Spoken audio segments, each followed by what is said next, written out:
Pathin geldo in lai lunga hung kipung hagau ingi pathino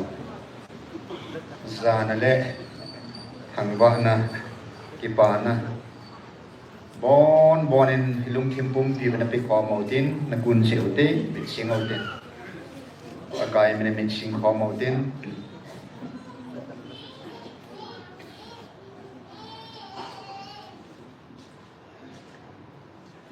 galam kai pa I ho pa pakai Jesu le lai zong akale lung hang zin akale kap zin akale mi zong juda ti ho zong ta san lo ho zong ho sal kum zin ita bang sun mutim gamanan salvain lung gilen na ngayo din itsi pathin thu hi Hong lu da chu kalung gila pathin e ho pi na khadai ji chung he chin sim thang ka tin lung gilin ilung sung ho bung ilung sunga chun nai ki ji lu do tin lu bung som la bung thum sang som thum na kana par kan sim di he zo chan he som thum na nga chan Jesu Jerusalem akacham Itzipat ta chun Pharisee ho phabe pahumun azaa. Iko makunin po doin si mangta izina mitile. Heron in tha dingin natube adive. Chin amman amma ho za chi vinlang chu chu si al za chun ga seyun. Ben gayman tu ni le zinga thila ho ka no do a anna ho ka dam sa hi. Athum ni le ka chai su ding a hi a hoi zong le tu ni le zinga chi le akit ni le ka chi na dinga ka chi pe ding a hi zinam iti le Jerusalem lova thim ga thi thei a hi po I ga ti men bo Jerusalem thim ga ho that le a hinga ki solte ho sunga sepli a pin anote al hanoya au khumbanga keiman zong na chate izat ve op khumdinga ka gut hitam a hin nang ho na no pu ve vin na ino chu akam hil dinga nang bakida ha pi na hita ve chile ka se pi na he ve pakai mina hum pa chu anu no me nati masang siwa Keima ni mulo ding awa he agawa pakai thagaw pa na vilay ni hohi e chini hohi khat be hung ki chai de ngai tu chingang pakai ata san ho nang ho ki pa na zala nalung sumba ki pa na za de keima sao ta dinga ka go na hi ka su chom bi diu na hi ta ti ne pakai ni vilay ni ho o isa lai ni ho so ta lo de som dinga hi so bi de iti hom thom hita sapa na hungin sapa len lai ni ko jang sot pu na hi khunung na ko wang min amukit ta pu pe e se pha hung ki le ding inam sumo ipau pathi ne tu kum sang le som le thum somi la thum somi li somi la nga kum kit kum tha hung kit dingai ta kum thum ma hung ling ta nahi akum ma sim ding kum thum sungin on em hiu sa de ko al habing ni up khum oh mel matte sahit bang ni sunga sumang tinga gutte galai sapi ta sa gal zona ep lungmong lamong nei ko ibu mo se ju gel so bite izim mi pa le juda Israel mi pa akidal hani nei le mo siya lai na asubi pa panpi izip mi pa amel mapat atakta asupi azinga akina alon pa ne supi na ilon baging ayun kitsam na atilhan le asupi teni zanya na tha pa bang thading nei tilhan atilhan ta amo so pa o supi te tunin pathi inam pumpi uhi supi mel mate ki kala gale zopi isumo ba zong gale zopi no mo Kitsa mo bin kanihin at ibo ve. Ahin hobong lang kay ho nom ta po. Kat kay nom po be kay ma hobong nom ka sa. Apa zinga kita be. Amo hong lo lai savin tunin san kaya. Ako ay sa galay sa imalumong na mga ay ko yun. O anam na ay hempa. Adaw dal ta. O so pitero. Itilay na nung kita ipakaipa.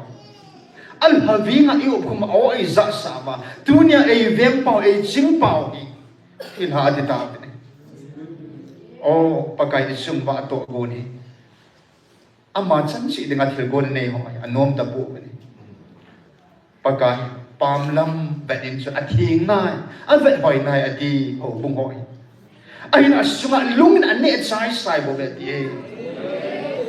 nge ni ane at sai bo beti oh kagiel mo iwa mong ho kay mana na ho puya ka hong ba ding hita kagiel mo iwa mang dia tambale kangan si hagaba kangan si kalat sa adon ta po beti ava mong ho sa adon ta po beti al hong ba na lai kiel mui ho hu hin sang al hong ba na lai tu ni kun atum pen tu pa tai pakai kum thum sanga awai za sa nu ba zong o pathin tu ipo hem adoi pi ham ti hem kanai ho lam kai ni ho bung ho ding tau ti mi hem sim tu ho bung ho ding le o asunga ge khom kiel mui va mong ho ding tau pi ti so pi te hi chi kiel mui ho ava mong ho apon agamovin ngay ito save na ngay po beti. Ava amang mga doon po beti it's a holding. Kiel mo sing hon. Kiel mo va amang holding tuhin lung tain. Pathin ay ko na bang ba? Pathin oza inampiu kiel mo sensit.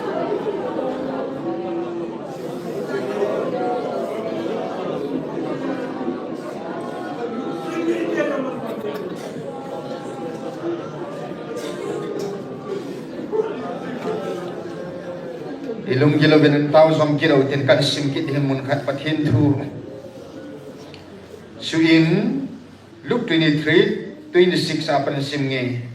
suin akai mang pha nun gama hungkon sirin gami Simon amanun Jesu nung lama pudingin at sunga thingpel ang amunahi Jesu thingpel pudhudinga mi khat nam phwa mat pa usuhin sila mi hon pi atamatam le aop sumcuma kap nunay mi pinasatain anong azuyin ahi ahin Jesu agihejin azawa Jerusalem sanude kay manay kahim nang hole na satiyaw ding zoin kapon atin ahi supiteho ipawin ihoding to kun lopit ay gunpi na ve alhatsan mo ng ngayon na ve agisisit na ho amisa pa sungang punanawe ahin duniin ni kharatsan minu khan hepu pia sibay abon du kan kong kit talo ding ahi ho bung tan e khata ilai mo na nam bi daw na hong thei talo ding kahi ati ne bo so bete ho nam bi dinga minu tu ni sang ya mai thai sang ye lai mo ho la cho ta khel ho la cho bol di khut thing dam ho khel lai mo na mai thai minu te mi patia sanga panala zo zibin at suma ke padu ka save tuni in sumba po ki hule pagai kay ding yung kabhibin koy ding yung kabhi nang ho ding Jerusalem sa nuteho nang ho na sati di bin kaptabin at din tunin subeteho hagang may patinengan sina ba dani tabang man lang itabangga na umzongle ipalkal kay so ba hagaw may tikong singkina di mo bin. Alhadsan mo pathin mangsain. Hagaw pa hinfi ay sak no tapit. So pitero. Mi kamba nga hong dati ipo. Itikong singkina di mo. Itsay now. Kang soma di nga tao hive sumil po. Tu aping low lai tu itsa de holding. Kang som sma hulong ding. Itsay now de holding le. Ay mahoding intuhit. Tawutin hagaw mang idang sumba hagaw may itiba hagaw mang ihudong asing tena ding mapit ay mahoding le itu itsan diyo kang son sonading tawit itu tawutin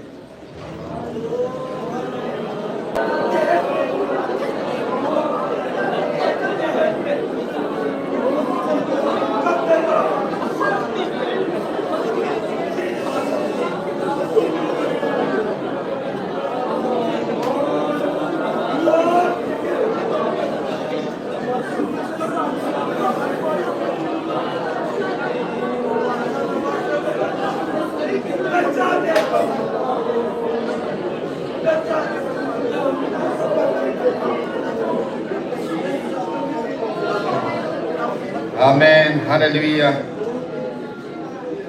At hunading na tao siyang kinautin. Lung gilan na tao kinautin. Hitsikan simkitin na.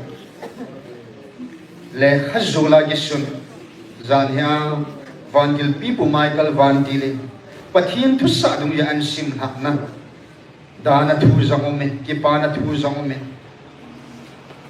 Michael Vandil ta abe amma bawin Gabriel zong sirup zong apalpuin amabo asimdo sa at tong ding zong amahi siin at kung na ansimha na at siya kipana tuwahi hat sunung pathinin asuni hititut siyang bohi asuni kay mavantil kiyang zingin zong kipain kamil hilungin Michael Vantil e kipapit amil hilung lebe iti chui pihang kiyay Atun sona huhinga pathin sa atin na hitawe. Hallelujah! Kay magulodin sa atin, kay mag sa atin na hitawe, tinagiso. Oso pite tung de apakay. Israel tesu Jacob si ibu Jacob Israel kinagobit Ehova kat sa atin ay gobit. Atun sona huhinga pathin sa atin na hitawe. Hallelujah! Tinagun na natsunga tunay na po na. Dasan kisong na tsun hui nga om na itay. Hallelujah. Sana hita. Hinalek ka ba namin kasilot tayo di. Van gulong di katsana hiyati. Tuniin subite. Kapsong lewhan kanan ni som sabo hibo. Tunso na kipanay na iniwi. Hallelujah. Pagkain atun sora huhinga pathin sa na hitawe ti lekha sula mang talo din atun sora silot piva avantil king Michael Van apundo sa zin pathin sa ihinaw pathin sa ti amin vonaw atum bi ay hando nawi o ako no isa ti salum kipatu atong nan milapumpumin lumkinutan pathin ngayon na itsan na ngayon ham ti gelo pathin ngayon na ti ngayon na ba sa hina pathin sa ti ay sa naw kipatu na seute minapumin kipatu say na tao na nanayute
ten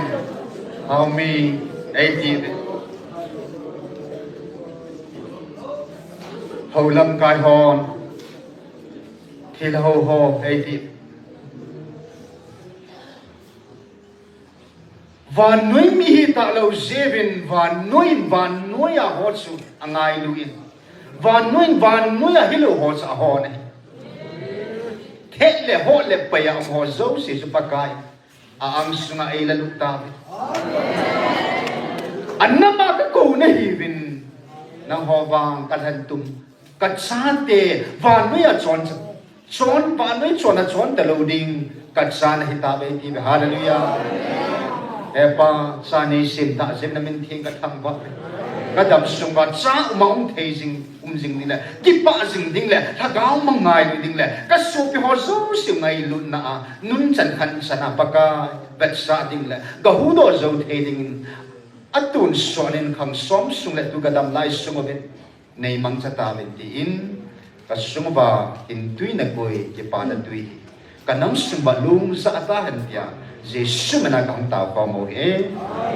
Amen. Ana ding ode tuhin.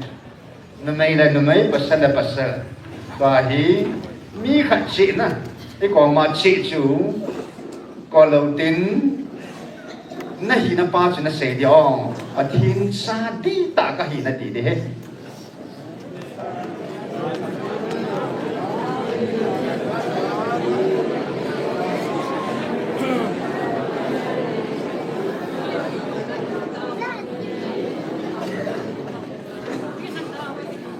But hinay sao kabanin ka hinay singding nahi Bathin sa data ka hinay singding nahi di hole Hallelujah nataw te tuhan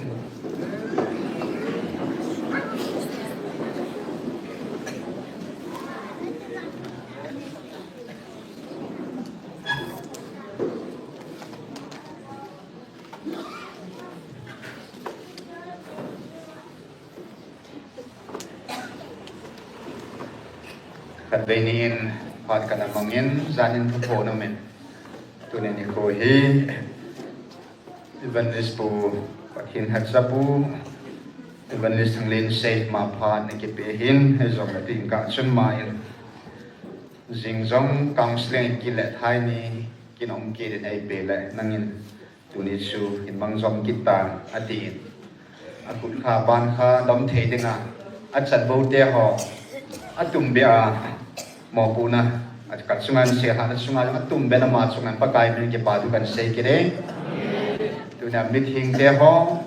zanhi ta sa en kung sangat hagaw en kung soahong hole tuni dan la moli zanin ho bungin mihim sim tu danin thapal gen song hin palga kaya nampia dinga van noya ding le ong lung ding van tun sot gama ding at san ding lalu amma ko ni kitsin tamwa jesu mai via dunia hagaw mai di ang kalsuno zosi sana sampin ngailu na sampin sibay salam kan bolso kebe hallelujah hallelujah hallelujah nagsang na hipoy kinagigel ko sing ngahe nagsang na hipoy ni taksan hong pinam sumadim sa tain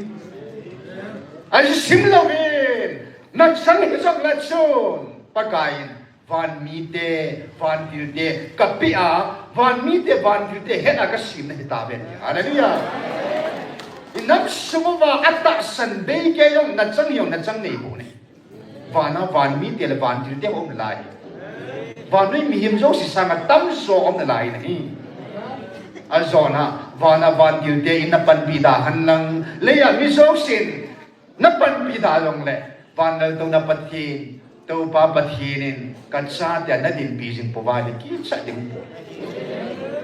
ama na simpahi ama de lo ngai ding dang umpo ne ama bo ngai ding hi bo ne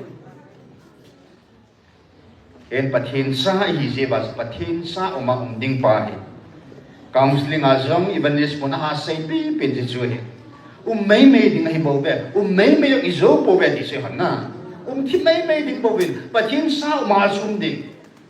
boundary khal loading in sunga chu pathin sunga chu pathin sa ma yêu mai le jing hing jing hin na abum abala iki jit heya iki ve heya iki nung sala kitari handai mar sala yong le di thei lo hin na boi ji thế gì chúng ta hiện dòng heaven pathin hagau thu pon sunga 22 minutes silence na thu pon talo minute som niwa silent na thu pon talo ale ro ding pan se ding hat talo na mi pya ngai ding hat talo ai sunga cho atam zoi lung sung wa taw nai pan si di ben ka hen na ke pa omin zan hi ai chelai ta din mona cho cái dòng cái hình coi dòng cái hình bốn sao cái giờ số thì dòng cái ngày tuần na tuần này ngày lúc thì dòng này Satana cũng ngày lúc Satanin muốn anh này thì ngày lúc gì ấy tuần này in bác cái số dòng anh thì đình thì anh phải ra sẽ anh thì lo vai lẽ mi hiểm đến ama thì sân vang ama thì vang thì gì hình na thì sân vang thì sân na thì na chỉ này ta lâu điều hình na hết chứ anh thì những tuổi sinh này là Peterson sort sa Peterson apun na bese na lain aja sa ta so ngai lu be ke sai pakai na sungai ta bang tilun da na ti so pakai cepat Peter na ti tapun satan ka nung lama si na ti po ni apo ki de na e hozong hilai mo na pati ni ngai lu hiti pati na mi za pa ngai lu zong lewan e ho i ngai lu hi long the so na a zan ya su nang ho la zong na satanin aman sao mẹ ya sat hết lô cả satan man sa ni ki thei cho ahin la Peterson pakain thum ve sei la ting thu sei na nom de po ai ba nga pakain satanin na ha long dia ke man ka taw pia a thing nei tai ati ki de na kun nga pakain an man sa tho tho ki de thil se hi thil so yo se mo su tan long lo ding na jing jong thai jong men yong gyal do jing ding na ya chu tan na mo sim lo ding a hin evangelist bu thang len say December 15 2023 ata saming lung gyal san sungin ama so thu apon sa ta po nei evangelist nu so akhir sai his thought wa hi lo dan ipathin ta serfim telephone meeting Satan hona say hello amo bovin sum na sana chol ngalo hila athing dia awa sei pau thing se pathin hi hallelujah mi him kam thing lo mi him lung gyal thing lo pang thei po ni ama ko ma chon se tom khom thei lo hil pathin hi nge ni dang bangin sun kilo se grande na kila akha na zong zi nai na in sunga kun kan dam do ta ben hilai mo na alum tan thua phung tai nge neo pan asang kol sa do jap ji chun evangelist puin bible sim sung chun ama hi dina ki hei nei le ami sang pa so neo kan su anung lang sa ga do ji chun sang kol ka kai ha tan na ni dang bang bang a ji ki bo ne ai le abana evangelist punan sim sai in youtube as nung bet da chun na ki lai ki ka na mo diu evangelist puinทุกคนปะนะอังไงปะนะขัดปะเสยปัจจุนโอ้ยเดี๋ยวมันต้องกิจตันนะที่สุกุปมังเดี๋ยวคงดิ่งดอกกินนี่ตั้งอาบังบังจุนอเมริกาดีเวตินจุนอันไก่กิจตันนะอันไก่กิจตาจ้ะอายาจุกิเฮมังจะละทุติจันจูทุกคนซุ่มตะลุยเฮ้ยเนี่ยเกนี่มิดมอยจงในปฏิเนงไงดำทนนั่นเถอะฮาเลลูยาai là cái này chúng bảoว่า tiếng Anh vẹn cả na thiên hùng cái đầu kia là hi, ama mong đem đầu đà là tu sim gì sẽ về đến cái vùng giống giống như vậy pa, chú giống là ngay lúc bé cái sao tổ khá đi lắm chúng mà lùng gel sẽ tâm ta này giống thôi, bắt tin hết số cái, hi cho số sẽ tiếng Anh sẽ bắt thiên, thiên này sẽ chú, cái mà thiên cái hin, hi chỉ mai bắt cái bản sa, thu phun cái này xuống, phát xuống hin với mình tổ khá đàn na đi chú hết rồi, thiên cái gì chung, mà chú mình ngay ngay ấy bằng chỉ bắt ta cái mình cái gì, thu phun xuống thiên cái gì chung, thiên bỏ lên này bỏ lên bên đi na, ya chu tu kal adom ding at sa ho song ai ki man dok phalo hin na taw na phata ki hon ding hin zon ngai hi sila lam ka ti ka lang lang so ama to kha te lung gel pu den na hi hon so kala parin zong chita bang chun na lung gel ngai to nei pu den e chu ma ba ni ki sik the na di ma ba na ai ma thil zong sia si na ya su nga na hi kan ko oi mo tu na dim lo hi learn na mi him sam kim lo ki hi hin na he chu ma ku na ki sil to ding ai koi song kam ai va nga mun khana pho na su mun khana phat thei chan na hi si hallelujah at sa ti mong hi si ma pa kai ni pa ni su di no mo je ho va mi son dan le ata sa lo hong dan ba yung dim nom lo he le systematic ta ba thin na ato he na ai ding bang order kilom ta ai ding bang pa kai na ato asangkhol neo khat asing di beta ka kiloi su aban pakai phona ki chan thiai le hichi pathin mi za pa su sidinga bor sidinga ki bom ho nom to la lang lo ding ai hallelujah pakai tan na chunga dum ding tong kha hi lo na chun na lung thi ma na to na muna online na hichi mi za pa pathin mi za pa tia na tai tom na chu to nung na nei chu nang mama to nung na ki nei ding na hi na tu son a zong to thang na ki nei ding na hi na nga ki sai nai lo ding na chi ham sit na na thung ding ai nang bi to na nei ba nang to na ki nei ding ai nang za na nei ba nang za na ki bo de na i bo dung ya to man ki sang ya ba san zong ki chi tan ka na sei tan na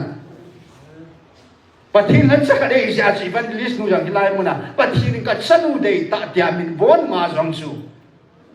pathin thagao thu pun sunga ama pau sunga apa bai tham hi na tin lai cha ma jong na che chu na lai chu ama sanga chung zo kim lo chu a lo pi dan dan pathin mo nga hi dan chu na jani til swa an hat sa te ni ke lo pa ma nu ka to kha na yom su ke ni ngai run za la ka bol ha di thei chu la na ai bang satan mu na nei di ta satan man sa om thea di ki ta chu na chom chu hit san dia chu pathin het thi mi chu e on hit san dia chu het ta lo piu chu ya chu ta sa ki ngai lu na ki hom thwa hi lai mu na evangelist ni ko ma hunga tu ko zo se hi tu han nom lo chu ama ni ko ma ne ding don ding a pha phai cho ho zo se hi ngai lu na nei ta asum thing sa pha bol hi di lo chu a hem na ta ma tam bu chu meแต่พระนั่นเองปันละมานิสุงายตุหินซอยปีลอยปีซอยปีลอยอีลอยนะไอ้เรื่องไงเรื่องเด็กสายลายมันนะจีเป้บอดเตะดิ้งอีเตะมานิสุขะเตะดิ้งที่หัวสองนะอีปูปีสองจะสมาจุเอชแต่สมัยละไม่หอยกิจเทียอยู่เห็นนะอีกตัวข้าขันกิจเป้ขันจะจุกันหล่อถึงดิ้งไอ้ปุ่นที่เราจะผ่านในโชว์แต่ถ้าเขามีแต่เห็นนะnem ta om si jong ka hen mi thing pulin sang ta om si jong ka hen na vai cha ta om si jong ka hen na ning ling om si jong ka hen kil ta om si jong ka hen dan nei lo ko ma ka chi ting dan nei lo mang ko men dan nu ya ho ti le chep tan ho ko ma chep tan thua chi lu kin na mun na nei kin hit ta banga chu si het ta dan thim ta si tha ga wa chi pha dei tai hallelujah ei ho song tha ga wa chi pha dei ta chu tha ga wa khan tu tha ga wa pa kain en हमने नहीं तावे दिशा hallelujah Bong no हित en हमने हित तासो क्या लगा भाई पील हित नहीं हाँ ताई दर दिव ए होला azong yang su कितिल खाओ न तक आमा इससे किलो हिंतिन या थिलजो से जीने yang आमा हित बकाइन ai le hit bang pho na thu su atsa kha ki hi zel chun al hatsa kha ki hi zel chun bakain ama kama hit bang pho na chane nom pui a khelin Gabriel van ke an si sa ta chana an si sa ta hita bang achen pathin order van di loi ama department nei su ke tipum khana tipa ati banga chu van muna zon van lal to na to pa pathin van mun thinga dinga chu ngan si ama department chi chama pathin ama dinga pan mun a hok pi su ke hilai mun ai pathin pan mun ai pe su ke hen na kin chun thanu bal sia khat ka ga mo khal the hi lo na ti chong jan ha gao ka mai khet thim diu hilai mun a Pathim ni zapang ka ngai nai diam ka dang sinong no ki bol thei lo na thil zo sia lam pim su ke evangelist nun jam helai mun thil pi la na thun jong a se ji nai zim yak ja pathim ki pu na mun a thil nan sa na pe no mo vai le ke khut mo mo wa hin pe bi na ti pa cho na thil su chi chin miu sian gop su i chu no jing ge lo su ma de mo mo na gi sa de lo pi chu ama dung ya sa ma na hok som ji na he ai nan na hilai muna ko ila sama pipiam itiam a het su ke na chu ya tlos adan hi a chi jam ke ngai a ding banga chi ngai ya su van di lo zong le ka bu zul la thu kim nei thum sim do na ding le to do na ding a tha na ki pe chu gabriel ni ko het to sa hung ji pa chu a ki pita pole na michael van di za nya chi ke ma lung su twal ha gao mina chu ka ke chu michael van di pi pu na a ki pa ding dan na chu na ama mo pu na si ama aman sa chu Michael van di la pan na dinga gar sa hinagalang to ki sai tu ho zo se abona mangan siya masim do sana Gabriel van di tu su tu le ding biam asay so chiru van di na do na e non di e vem di du hilai patin hagaw tu pun hei koi le dema itsan gem kana musik hon i kam vai ha sei se be the phan ba ka vi tu punan sei ta lan na chiru bi ka he nga thu mu leu tai su ka ang sunga ke ma ka ko na o ki dem na ki do na ki musik na thu hi chi asam wa tan hi chi nam sunga ne ke ma ko ma hong lu le ve ni ama department ng su ke na hi chi banga chu hi chi muna zong pathinin ni age phun na ding mi anei a phung do son yung anei a sim do son yung anei a dom do ding yung anei na ataw ni yung anei ba chela sa ding yung anei milisem yung anei na lungthima ana pang tun jang agoi nai pathi mi ki bat pu nei ama dol sia ibu ilisa thim gawen lem de khama alung dong lai a hab lem pa na bol na kim nei be se Jezebel in nei pito athu kim na sambe se pathi hinga ki pentai azamen pakai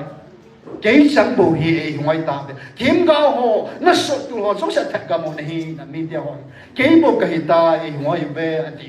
ataw ta ne ki gui cham na pakai an don bo ne Israel la hin kei man bal anga dil slow hình sinh bắt hiện đi tạo hậu cần hạt sa mi sang sĩ các cái khẩn này cái này là lại thì hallelujah in năm sung va atasan o min atasan ho mang ke jong na bắt hiện atasan ning mi khang som sung ha ding bắt hiện ki ut sai sai ta hallelujah ako no van vi pum pia hang something putu puswan ding bắt hiện agun su ke ya cho til zo se hi vana zong til kilom ta om hin le ya zong til din mon kilom ta om zi hin til zo se pathin ei su di na ei ngai lu je ba na ei su di na ba hi ikila su ke di hin din ti banga hin tu sung thu po na hin sim thu le pathina gun mong thu hi ni khu thua jong a sein ho mong thua jong a sein Kichi tai mama chi ida khandi ba chun 25 December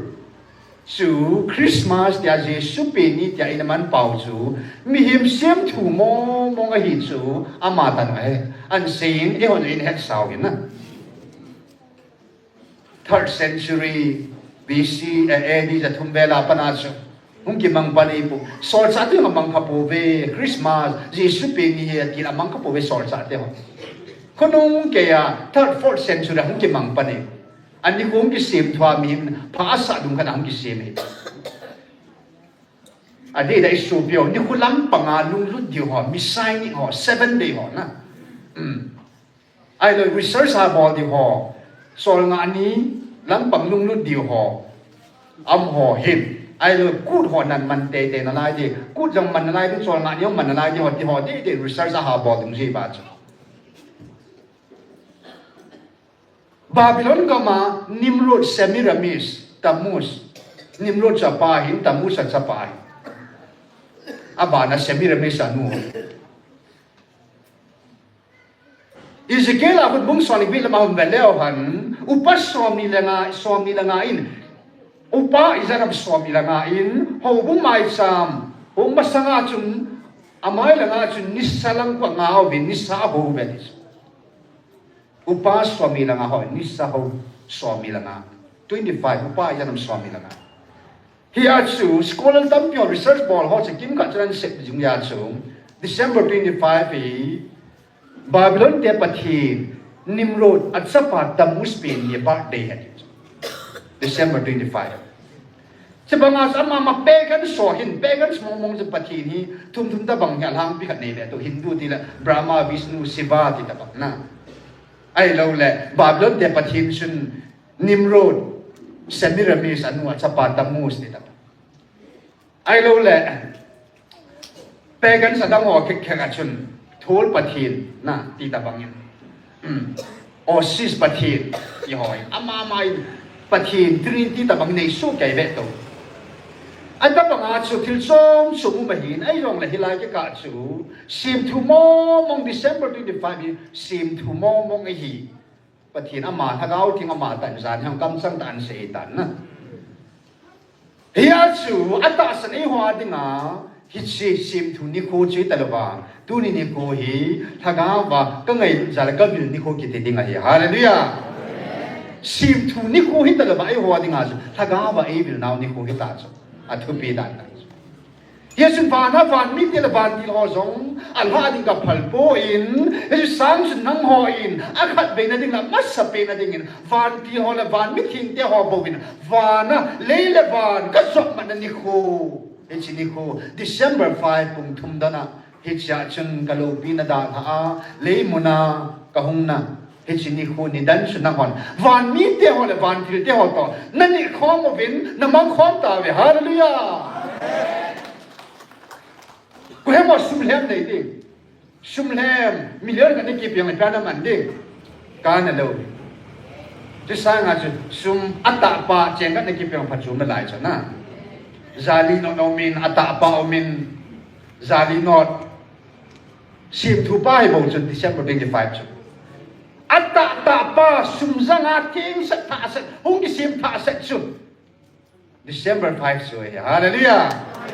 pati na sim pa ani ko ni dan koi man hello van kilo le van ni te ho anani an he dei be chu na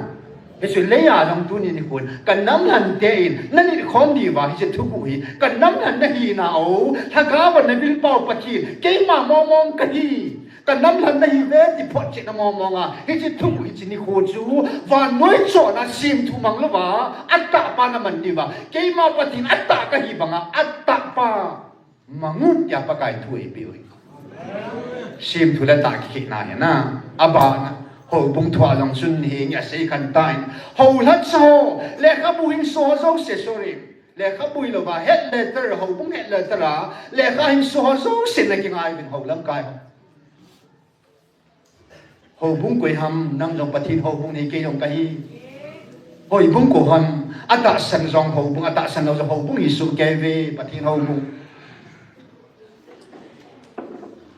atuma kiloi khong na dana KBC, KCC, UPC, dani ki sima iki pu chu chi chu patienin mi hi min na ki pu ho bunga ti bove ai la pa kai dunia ichi ho bunga yung khom na ba chun ko ona sa ji vin lai muna hin ke man no ho la jong agial no mo be ti na za hin po ta so na un som ding kiloi tum ding akut ya le ho bung ta ki pu so mi mo na sim bang bang a chu Nam ho so takat ni hidiu tai dis. At suma kiloi tu mangai po in at suma bi tu mangai po in asinam tile ke man nam hoi kan hando sa ke ma ta ka nga ko ka za sa ba ko sa na hungi ma pa na ke ma dinga ka ho bung kan han tu na hita ve building aga po ngai po na Dana ga bui mai po ho bung lam ko ki cha ngai po na kyang mo ho chu no ho bung som thau thau di na pot po bin te ama wang inam sungu ho bung ti ta ki tum do thena ding ho bung thing a hi thena ding a tu nya pathinin ke e phu do banga hilai mun ata san kana phu do banga chu ho bung so sha phu do ding je pathina tu pahi Hezi chu hi pakai na tu pi pin so ke ma chen ati ho bung a hom ta ati hi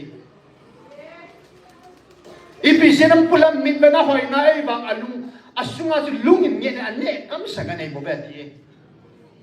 ya chu ni lai mu na mi dang ke pon ke toi ba vai la chun pathin min sei ka te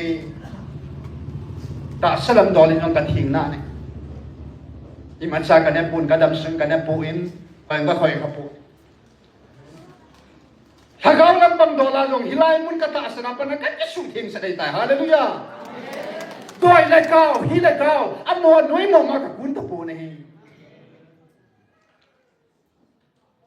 Bắt thiên dòng hậu đình, lấy sự là thiên phù hộ dòng. Ấy lâu là bắt thiên dòng hậu đình, ấy mà đúng ghiền xì na dòng, bắt thiên na tổ đình kỳ đi chú, bụi này. Ấy mà hẹn na, ấy mà hít tìm kì bò là phán đến đi họ chú, mi hiểm xem to doctrine, lung ghê, ta sân denomination. It's also its own interpretation. Cái mà đây là Bible cái kỳ lệ đình, cái mà đây là mi hỏi cái bụi đình kỳ đi chú, it's like ta chú bụi hình hả gạo. Idol nang mà chú này bổng chú. Bà thiên khế là nang mà nang kỳ tụ này tắn na. Cái chú hả gạo và bụi na chú hình. Hình sinh patin hát sung amma ang le amma mai wa bok ding ai hallelujah hagawa patin iti ho ding ham hagawa fatan ki chitan ken hagawa wing ki su thing sa din hallelujah lung thim sui le ka se bangin inam sung ba pu ps le oya pi bo wi te ding kanok mai lung thin ke te na na lung thim thin dan patin mi lung san bo an bo thing ta ta chu kasay na zanya pakayong tupun ay simdo sa tabin Isaiah tim gaw pa bungguk na patin lo pinavan mo na mo atsu patin mo chut ama tim lo na ama bo na pagkay kam tim lo mi chon se ka hindi ketso tuni chan gi ama hasam na ama hinan ama chon sina kimudo thailo itabang mi kahim di Pathin là miếng tiền thì là ăn mì hí nà Ki hẹn tọa thầy lâu mí chú Pathin mù lâu lại Cây bằng các cái kỳ đạ dễ ngà hì Các cái kỳ đạ đàn đàn chú Pathin mà sang các cái kỳ đạ đàn đàn chú Bagay ka nu oi sunga các cái zil mà sang các cái zil pat Các bên hạ nào sen cái Sapanin ko, golan ko, zinehin ko Chân này hình của cái này ta, hình chính của sông à, cái chuyện xin yêu xin ngay đã mình tia, lung tim bôi à, cái sụt thiên là tiếng à bùng ni bùng thung lụt hết rồi, quay mà ngay rồi chẳng sao, cái sụt thiên ngay hết rồi mà thiên tắc ta ngay rồi, à thiên lỗ bắt thiên là sang thế bồn này, cái phát sinh là thuê bồn Pathin man san hi na dinga chu pathin chon se tong thei lo hin chon sia nom jing na lai ti pathin on za thei dinga pathin nga kun hiam hi lo ham ni khat ka chin ani ni ka chin pathin a kun hi ka he chin ta ni na hunga na pati ma anang thing lo je thei ta lo ne ki nung le sa ta ne go benati Milung tindian nung mahi ve sianam tila patina mu diu ya hallelujah. Tin na tayo patina ki mo tayo po na hiso kite. Natin wala patina wala tayo po na te. Tin na lumin patina wala sa tayo po. Tin na lumin patina wala ki mo tayo po na. Mihim gela ngay do na pula maating sa ay kiyo patina ding ating ngay po. So lem pa yung ating na kikiyari patin masang ating po ni. David so ating so ano patin masang. Hallelujah. Yes patin ni ating sa po belo ni. Tunya kakipa na pinahilay mo na patin mo kizaan mo na. Ito to simkin neo ka din sa tadi. Kahu hingsi katchen lai ng kyo so kitui naga galatso. Tangkul gala suzam kahim kahu kaino kita ke hal hai ke hole ka pute insu kahum zam bin dol bunga sai bula ka kopya man tul mga ka chem ba hing sia ka chen lu no gal zam ki ai le hing si ka chen lai o cha chen class 10 exam ka pi zo za bai na ka chi ka panyaw school abo sa pang ho result ki pun ka chen tin school or san ka pang chi lai ta hi ka ku sungo ba chu UPC chen head lo chen hang pya sia mi kim lam ki chok as revival ball bi ball ka u paoขัดต่อเห็นกันตุเป่าขัดอามานี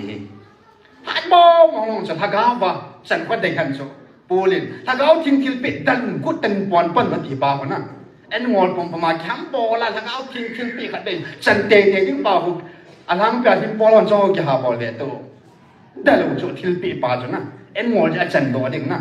ไอ้ละทีนั้นจะเป็นแคมป์บอลจะฉันตัวดิ้งป่าวก็ลูกโจบอลตันบอลละใจน่าเหี้ยagam bi sunga pa sor pa mlo ka ahi me nei thing mi hong ke dal do ta chu gal hi ding pi hang kon nei le ga ki thu ma sa he ding pi kam kon bo ma thanga me le ho thanga thi bo ma sia thi mang tam ta me hen na aku de kem sui tam ta me nei ke thu ma sa e chan dal do ta vin Central government sepe wan dal do ta cha chen ong ki cheng tai aku sung an no ka ba ding a chom ya mo sang cheng dan diu ta chu ras put hong bin aban sam rai phol hong in an lu phat ba chu ho in mun le taw na mun dai mul ki te ve to taw na mul khat ai ji chu amon na lu phat ba chu mi taw jing nom khat ai phat ba chu taw na mun kai ki si mo te ta khang lai ho chok ko ma ka upa lam kai na sama hen abo ta chu as bol sai cha pa sur pa hong nai la hong ma sanga hi e se taw na mun chu thin su na ga nei agani vai le hin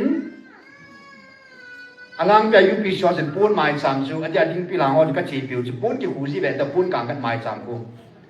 khut sip to mai sam an choi cheng som mi kan u te ho kan ma an tu kan hi cheng som atha sa he ni chu ataw chai ba hi pun no ya ki hu hi chi en sang yong chi ma ti lo asum zo chu cheng som no chu gan de hi na mai lai ta o bang ku khut zum ki ho khat hi me nan ka bang ta chu aka wa ma ato khai avam ji leng ha hom chet ta na mai sa me ka jan ka khu sum ba ke thang ta chu kam sunga je pha na a section pastor pang na lung hang ta chu na ke da lo win chi na bo lo bin ta bang su na tu khanga koi kuya ku nan kila so ni ta an siu ta tu khanga pathin Eliza phat lai banga me akila ai le chun Bible ko wam thi ngai tai pathin me akila phai ta poi ta pang ki ta cho akini lo e piu ke kan lum thim thim kai cho kau pan sinya e ko ni ba ka chiu tin ka tu pa to khang lai si si cho dai tin su ding a chu mi si le pa dan khat mi ya lai lom lo ma chu ti ngi ka tau chu pho po in dai mul khat tau no mo khat thin su na ding a pa so ka chu ngai e tai pa so nga ta wa chi ko ki ka no lo chu ka ki le ma ko ai nai ke un the ko no chi bin ka ni na du ta ka chi ti be be chu sin ya thu hong su no nga dong bui no nga e jong do ta na an na na ke bang ta lo chu tong thol ji ai le a mo ke ha bo lo ta chu pa so pong nga pa na na mo chu ha pho no pi be se ai le ke chi ba til su a hi ka ku sung ba mi te lung ya lan ka se ho me na mi pa khat sun til su yo se hi e pui pa ten ina hi pi ha ju cha ba cha hung to le in sunga na a ki ham sin o me ti loi na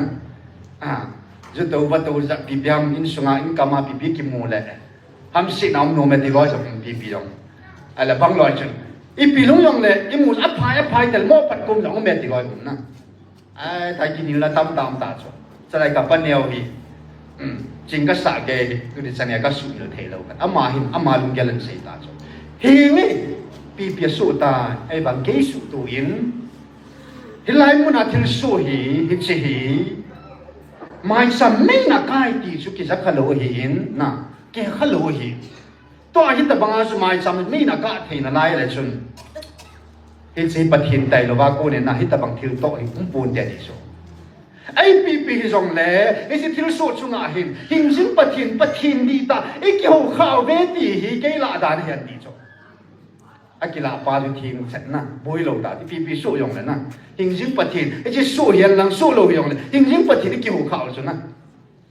yo kha ve ti sa pot chit na king ka lai ya a hi la ma ki lai la ma dinga jang ke ta so ala lo ho dinga boi am hing lu ya su to sa da su to i pi si pe nam ti koi ma he so lo so dunia hilai muna kum thum lin na December 2023 24 25 hagao thing thu phun san hini ko chu hagao thing amma tai Gabriel jong hilo van der kilo jong hilo Michael van der mang chalo hilan hagao thing ka hitin alpha le omega ka hiti pa in evil kalo ver songa le ver kuplin na hitai san hi cho hallelujah hallelujah Pani khang tu si manum khalong zong kit talo ding he chi til so chunga gala tula til so chunga in sunga ho bunga hita banga inam sunga ba ban le khang tu si manum khalo kit talo hita bang til so chunga he kum zakhat ba patinin ho no ba a bible tu sim simai simpao kan himo ba ta him hon zong an sei do amang thua gao thu an sei ho ai nam khal panin ka he kunung ning ka he ya nam sunga sung puning gam tim gam tanga na bol ho he cho chu hitalo hela dunia na ho pau pa khanga pa chapa pha na chapa hagao thing pha na hagao na bil di hitia agui na nang mi te hagao pha na hagao lo banga na sei ni ka he ja ke ma tai tunin ta san ka hung po in ka oin ka hagawin ka bil ta be hallelujah pathin di tai ho khao ai ho pau pathin amma tai kein ho pau ka hi ja ka mong na ja van lai to na panin ka hongin ka sa ni ka ngai ka hong bil ta ve hallelujah isikal wala ki pa na dum lo pathin ho hil kha ki sa lu ngai pathin a ho dan yong su ai ma de dia ho ba ai ma so cha ki ge la ai ma la ho bu ngai lu ge ngoi ngai la ki ge la I ge mu ho va mang ta na hu hing lo yang hello van muna la lu ki san yang hello confusion na I ma chai ma ki lung gel pa hin talo tu na atta ta to sa oi za wa kun ngai chan ni ho ki ta hallelujah pathin ta be ka hu kha ni pathin ta be ni hoi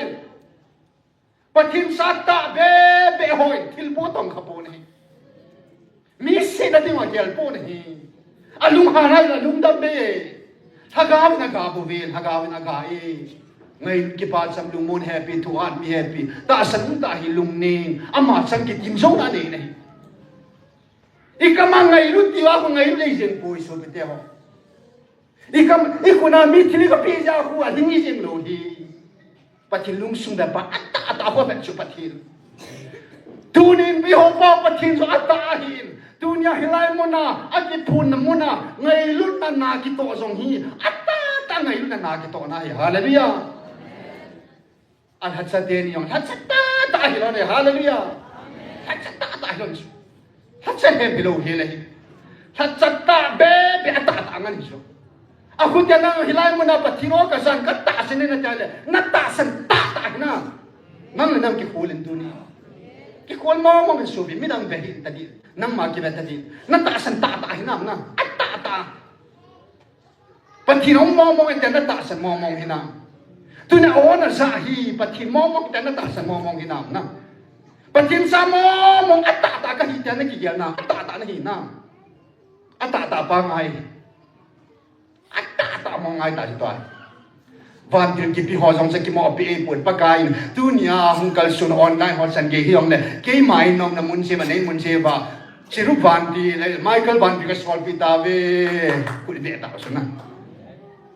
Hilai ngai chuan sei thi chun, thi chan ge ya ke mai ta sana, thi ngap cha ho dinga, thi chan phal ngap ho dinga ka pe he ti chu. Na ta san cha khan ngai chu. A khan ngai chu. Na dan oi za ti lai ta bang chi ta lo di chu. Khang tang na ta san chu khan sa tang. Li sa che tang jao sa che tang. Pakai hasan mubang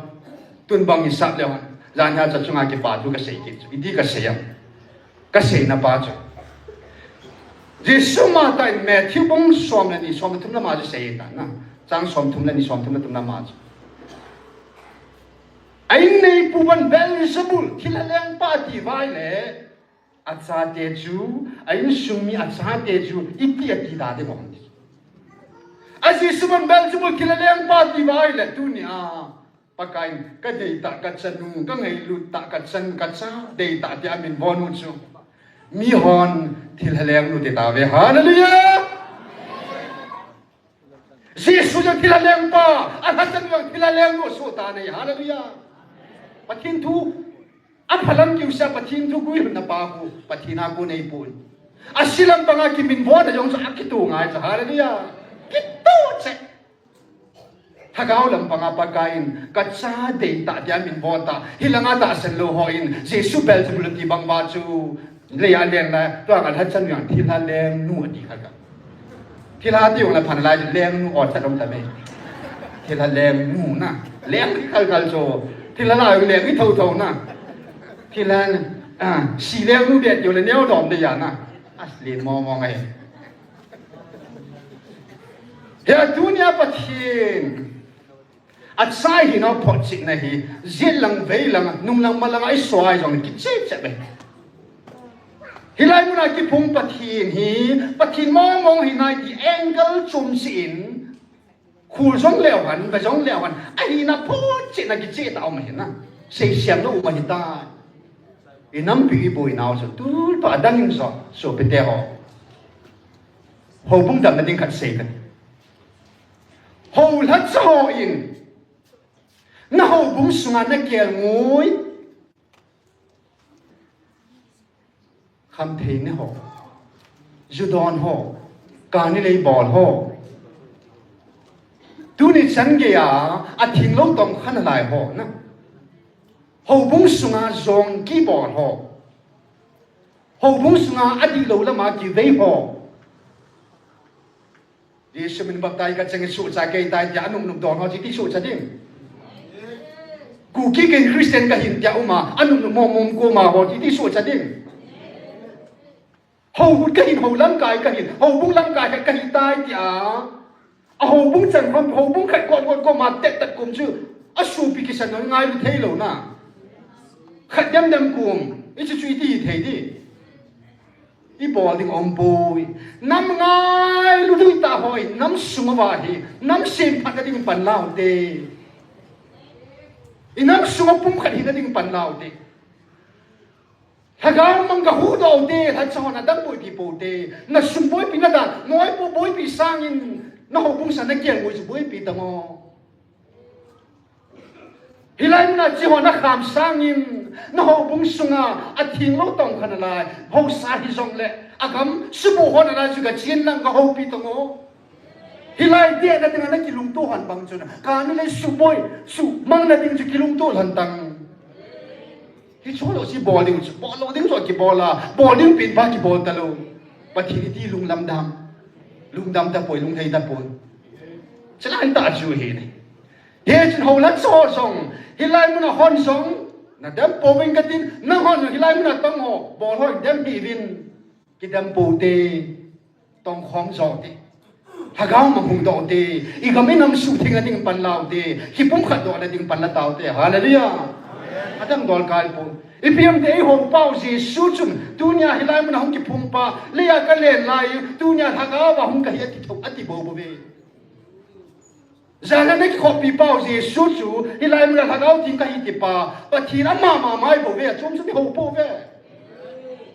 na ta san lo ta ai jong la chum nei poi kha hi be ka ta san ta yong chum ke poi kha hi thau be I ho pau pathin kha dei bo be zan hai su pinuก็ชี้ช่วยเลยก็เท่ากี่ใจอยู่ขัดยังกี่ทุนมันหรือก็ที่สุดเลยว่าจนเท่าอันนั้นสุดเป็นตัวก็กี่ทุนสุดเป็นตัวนี้มีโอกาสที่เขามันนั่งในเตียงกี่ขอบโลหะก็แต่สับัดก็เห็นสับัดปีจู7 day ว่าไอ้เราเลยมิสไซล์วันนี้ก็ที่ไอ้ป่วยจุดได้จึงก็เห็นนะไอ้ตาบังจูจุดได้จึงหัวลงขัดที่บอกเว้ยฮาเลลูยาElohim El Shaddai amo parin sun Hebrew pawin El Shaddai Elohim Emmanuel Jehovah tin kan ki punge El Shaddai Adonai Elohim Emmanuel tin ay na ko ben sam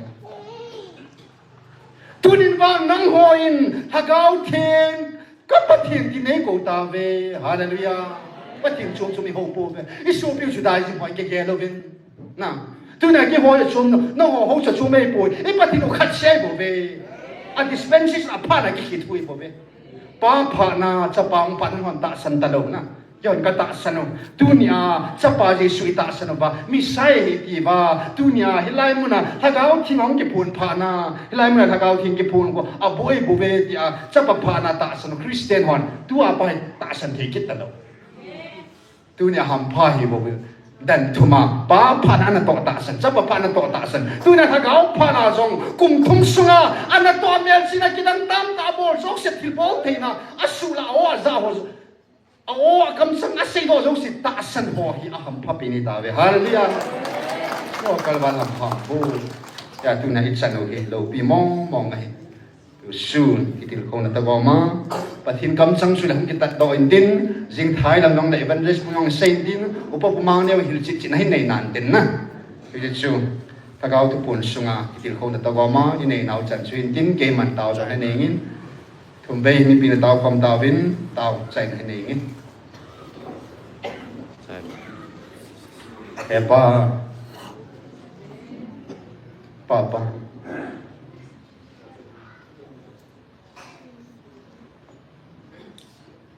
hồ hiệu trong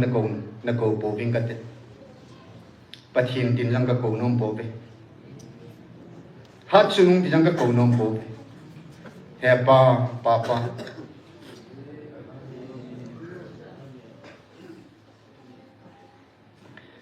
Nên cả xã thì anh mình bỏ tao, bắt hiện trong nó hiệp buồn cái họ đình, hepa nó hiệp buồn, bà hepa, papa, nó mình hiệp cái thằng, nó xã này là đồ vàng, này sung này sim mà, giang cha, số cha hay là bà cái, ông thổi chậm lại nút cha, Jerusalem sang cha pa này sim đã cho nó mình hiệp cái thằng oh, van mi te. Và nuôi mi te hita lâu ding, và mi te hita ding anh nangin, nei chum go do ta chen men thi ka thang pa. Nam mi te hita lâu pa, ka nam han ka hi ding ta se banang man. Atum bia na nam han ka nam na ti te, atum bia no nei za sa ta chen men thi ka thang pa. Oh, pakai ki pa sim ta po ving ka te. Sana cho thei lo. Dang kanong cho zolo. Sumlesin na lathelo hallelujah zon phat na bangai ka chano zong hello o kun su na banga zong ka chano zong hello vo pakai ngai lut na dim set pathin athona ngai lut na banga ngai lut na nei chen chen ka ke pau na min thi ka thap pa nang te lu pathin nang nei pu binge nang te lu ta san dang nei pu binge o nang ma o te lo adam jong sa pu binge ngai pu binge nang ma thu tay lo van nó thu làm gì ta bố bình này từ nhà lại một cái com là meeting te nó sáng để giấu sự cái gì online nó ta sẽ nó bận nó họ giấu sự cái gì à dia atum bia nó sa nó cầu tu nó nắm thành ta sẽ nó adam mà đầu đàn họ chẳng gì đâu là baka kabon sama pa banga ka pa khom wa ti banga ka lun khom the ne na ding vin pathi ata san thelo ho ding song lung hei phat ki sin ani khom sa te te jin ka phanga thì sopa an alung thim ki boy a ki sia nang ma ang sunga bo khum na ni kho ki sin na ni kho pin tha na ni kho musa te te ni ka ta ve e ho bang ka ki pa win tu nin song ka ki pa ta ve pa ka ngao su le ya mai ta po van muna hi chi ki pa na bo nang ma ang sung ka mu no ba ka ki pa diu bo nang ma o ka za ta vin na mel mu da ki pa na diu bo ka nga ta ve ki hon ba min thi ka thang tu ne sun ka ta khom nau ka sei hil ka sei ba ne ngai da mo bin lam jin huang tao jom the ki ding na mi thing ta pha ru min nei pui ki lut ki ta bin ti in na khu da hum ki ha ne pa pa thin mi ngai lut na